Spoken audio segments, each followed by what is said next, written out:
ದೊಡ್ಡಬಳ್ಳಾಪುರ ನಗರಕ್ಕೆ ಕುಡಿಯುವ ನೀರಿನ ಸಮಸ್ಯೆ ತೀವ್ರವಾಗಿದೆ.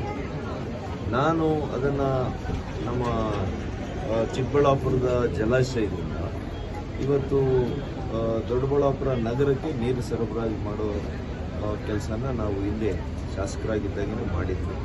ಅವತ್ತಿನ ಇಲ್ಲಿನ ಶಾಸಕರು ನಾವಿಬ್ಬರು ಸೇರಿ ಮಾಡಿದ್ವಿ. ಹಾಗಾಗಿ ಇವತ್ತು ಕುಡಿಯುವ ನೀರಿನ ಸಮಸ್ಯೆ ಬಹುಪಾಲು ಇವತ್ತು ಜಕ್ಕಲಮಡುಗು ಜಲಾಶಯದಿಂದ ಇವತ್ತು ಸರಬರಾಜು ಆಗ್ತಾ ಇರೋದ್ರಿಂದ ಅದು ಕಡಿಮೆ.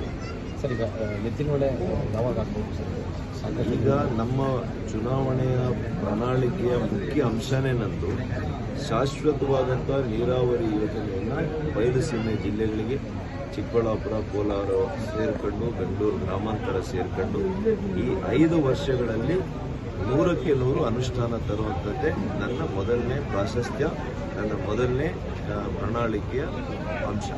ದೊಡ್ಡಬಳ್ಳಾಪುರ ನಗರಕ್ಕೆ ಕುಡಿಯುವ ನೀರಿನ ಸಮಸ್ಯೆ ತೀವ್ರವಾಗಿದೆ. ನಾನು ಅದನ್ನು ನಮ್ಮ ಚಿಕ್ಕಬಳ್ಳಾಪುರದ ಜಲಾಶಯದಿಂದ ಇವತ್ತು ದೊಡ್ಡಬಳ್ಳಾಪುರ ನಗರಕ್ಕೆ ನೀರು ಸರಬರಾಜು ಮಾಡೋ ಕೆಲಸನ ನಾವು ಹಿಂದೆ ಶಾಸಕರಾಗಿದ್ದಾಗಲೇ ಮಾಡಿದ್ವಿ. ಅವತ್ತಿನ ಇಲ್ಲಿನ ಶಾಸಕರು ನಾವಿಬ್ಬರು ಸೇರಿ ಮಾಡಿದ್ವಿ. ಹಾಗಾಗಿ ಇವತ್ತು ಕುಡಿಯುವ ನೀರಿನ ಸಮಸ್ಯೆ ಬಹುಪಾಲು ಇವತ್ತು ಜಕ್ಕಲಮಡುಗು ಜಲಾಶಯದಿಂದ ಇವತ್ತು ಸರಬರಾಜು ಆಗ್ತಾ ಇರೋದ್ರಿಂದ ಅದು ಕಡಿಮೆ. ಸರ್, ಈಗ ಎತ್ತಿನ ಹೊಳೆ ಯಾವಾಗ ಆಗ್ಬೋದು ಸರ್?